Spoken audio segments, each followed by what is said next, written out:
maybe because all I've seen and all we have done together over the decades, I have hope.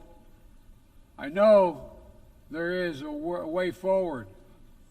In 1919, the Irish poet William Butler Yeats described a world, and I quote, "where things fall apart, the center cannot hold, mere anarchy is loosed upon the world," end of quote. Some may say those words describe the world not just in 1919, but in 2024. But I see a critical distinction. In our time, the center has held. Leaders and people from every region and across the political spectrum have stood together, turned the page. We turned the page on the worst pandemic in a century. We made sure COVID no longer controls our lives. We defended the UN Charter and ensured the survival of Ukraine as a free nation. My country made the largest investment in climate, clean energy, ever anywhere in history. There will always be forces that pull our countries apart and the world apart. Aggression, extremism, chaos, and cynicism. A desire to retreat from the world and go it alone. Our task, our test, is to make sure that the forces holding us together are stronger than those who are pulling us apart. That the principles of partnership that we came here each year to uphold can withstand the challenges. That the center holds once again. My fellow leaders, I truly believe we're at another inflection point in world history, where the choices we make today will determine our future for decades to come. Will we stand behind the principles that unite us? Will we stand firm against aggression? Will we end the conflicts that are raging today?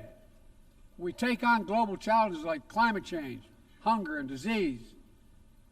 Will we plan now for the opportunities and risk of a revolutionary new technologies?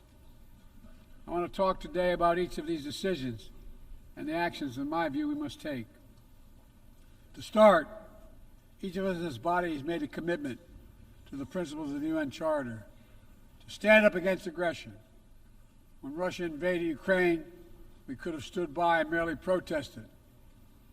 But Vice President Harris and I understood that that was an assault on everything this institution was supposed to stand for. And so, my direction, America stepped into the breach, providing massive security and economic and humanitarian assistance.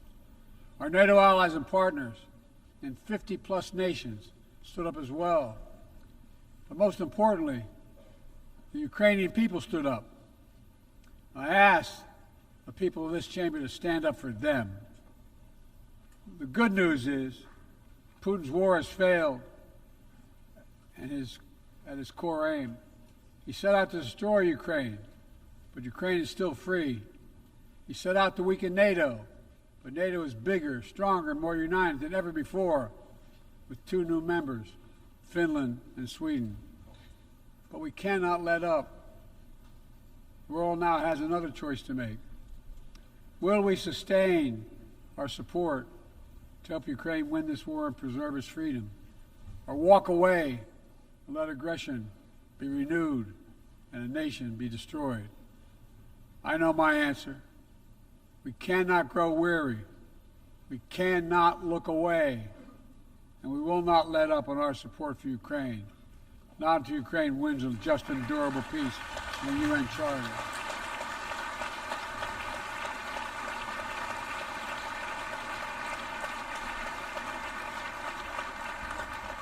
We also need to uphold our principles as we seek to responsibly manage the competition with China so it does not veer into conflict. We stand ready to cooperate on urgent challenges for the good of our people and the people everywhere. We recently resumed cooperation with China to stop the flow of deadly synthetic narcotics. I appreciate the collaboration. It matters for the people of my country and many others around the world.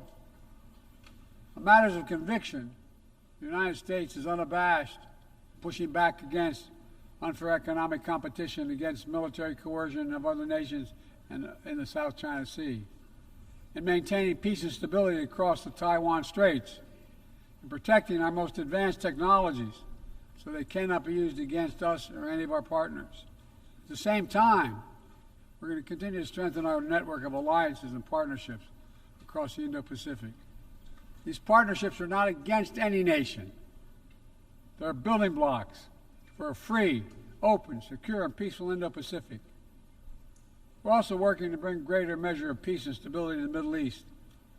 The world must not flinch from the horrors of October 7th. Any country would have the right and responsibility to ensure that such an attack can never happen again. Thousands of armed Hamas terrorists invaded a sovereign state, slaughtering and massacring more than 1,200 people, including 46 Americans, in their homes and at a music festival. Despicable acts of sexual violence, 250 innocents taken hostage. I've met with the families of those hostages. I've grieved with them. They're going through hell. Innocent civilians in Gaza are also going through hell. Thousands and thousands killed, including aid workers. Too many families dislocated, crowding into tents, facing a dire humanitarian situation. They did not ask for this war that Hamas started. I put forward with Qatar and Egypt a ceasefire and hostage deal. It's been endorsed by the UN Security Council. Now is the time for the parties to finalize its terms, bring the hostages home, and secure security for Israel and Gaza free of Hamas' grip, ease the suffering in Gaza, and end this war. On October 7th,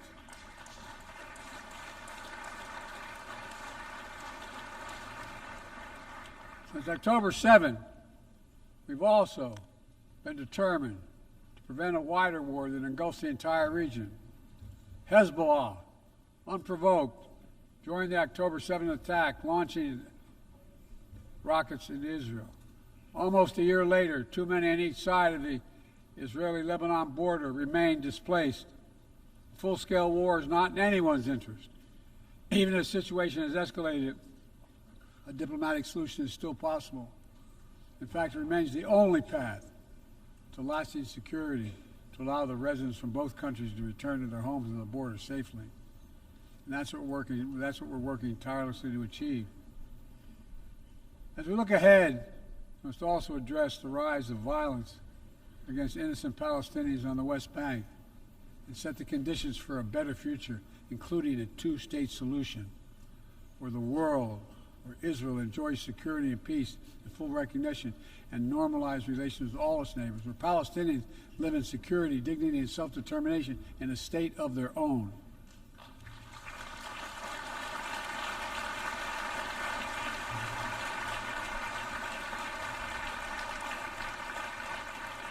Progress toward peace will put us in a stronger position to deal with the ongoing threat posed by Iran. Together, we must deny oxygen to its terrorist proxies, which have called for more October 7th and ensure that Iran will never, ever obtain a nuclear weapon. Gaza is not the only conflict that deserves our outrage. In Sudan, a bloody civil war unleashed one of the world's worst humanitarian crises. 8 million on the brink of famine. Hundreds of thousands already there. Atrocities in Darfur and elsewhere. The United States has led the world in providing humanitarian aid to Sudan. And with our partners, we've led diplomatic talks to try to silence the guns and avert a wider famine. The world needs to stop arming the generals, to speak with one voice and tell them, stop tearing your country apart. Stop blocking aid to the Sudanese people. End this war now.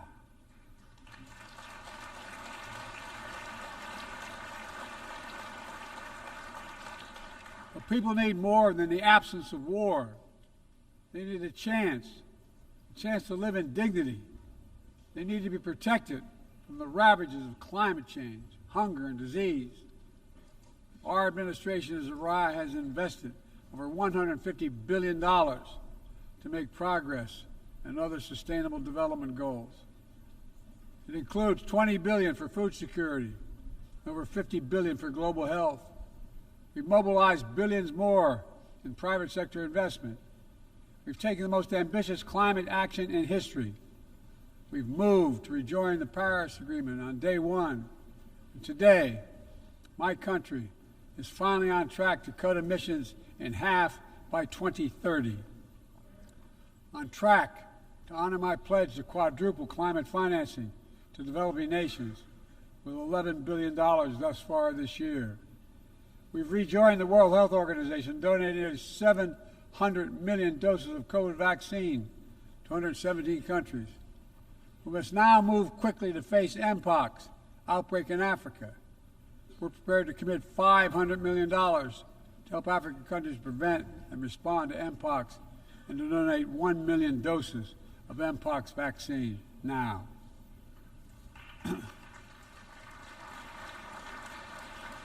We call on our partners to match our pledge and make this a billion-dollar commitment to the people of Africa. Beyond the core necessities of food and health, the United States, the G7, and our partners have embarked on an ambitious initiative to mobilize and deliver significant finance to the developing world. We're working to help countries build out their infrastructure, to clean energy transition, to their digital transformation, to lay new economic foundations for a prosperous future. It's called the Partnership for Global Infrastructure and Investment. We've already started to see the fruits of this emerge in Southern Africa and Southeast Asia and in the Americas. We have to keep it going. I want to get things done together. In order to do that, we must build a stronger, more effective, and more inclusive United Nations. The UN needs to adapt and bring new voices and new perspectives. That's why we support reforming and expanding the membership of the UN Security Council.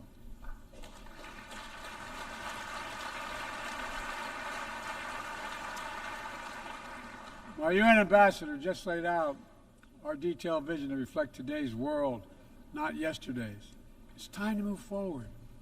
The Security Council, like the UN itself, needs to go back to the job of making peace, of brokering deals to end wars and suffering.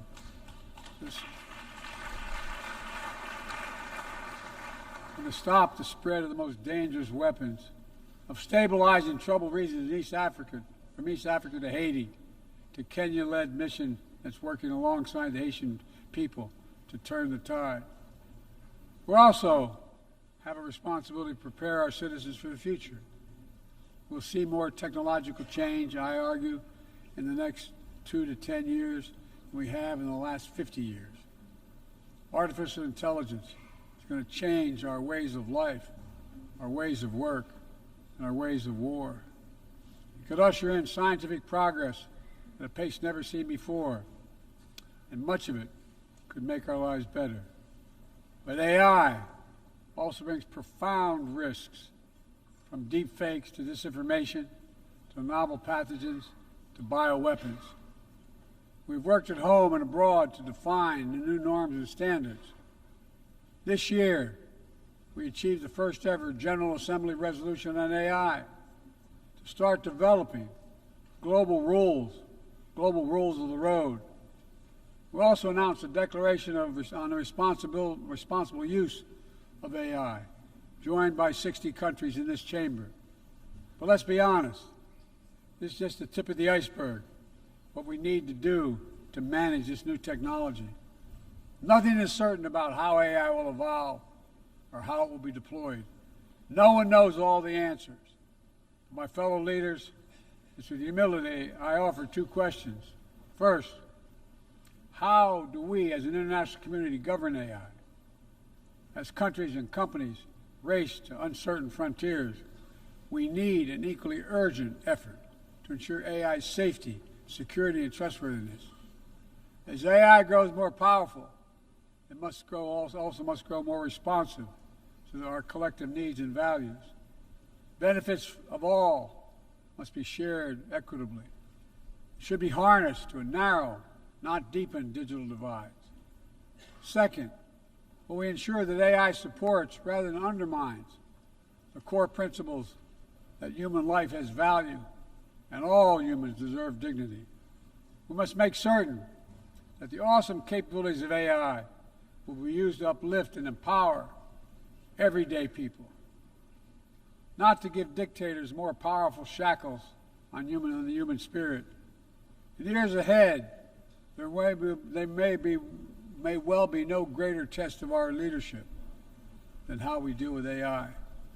Let me close with this. Even as we navigate so much change, one thing must not change.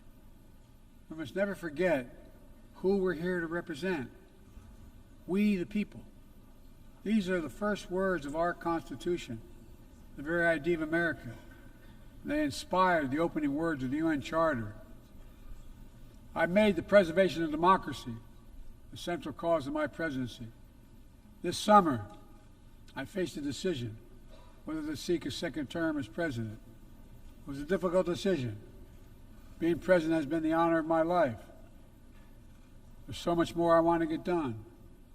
As much as I love the job, I love my country more.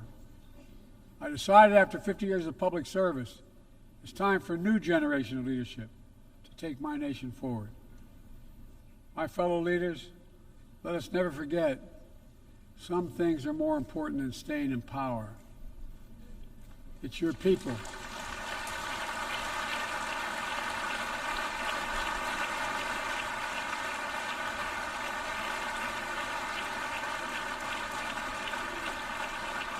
It's your people that matter the most. Never forget, we are here to serve the people, not the other way around. Because the future will be won by those who unleash the full potential of their people, to breathe free, to think freely, to innovate, to educate, to live and love openly without fear. That's the soul of democracy. It does not belong to any one country. I've seen it all around the world, in the brave men and women who ended apartheid, brought down the Berlin Wall, fight today for freedom and justice and dignity.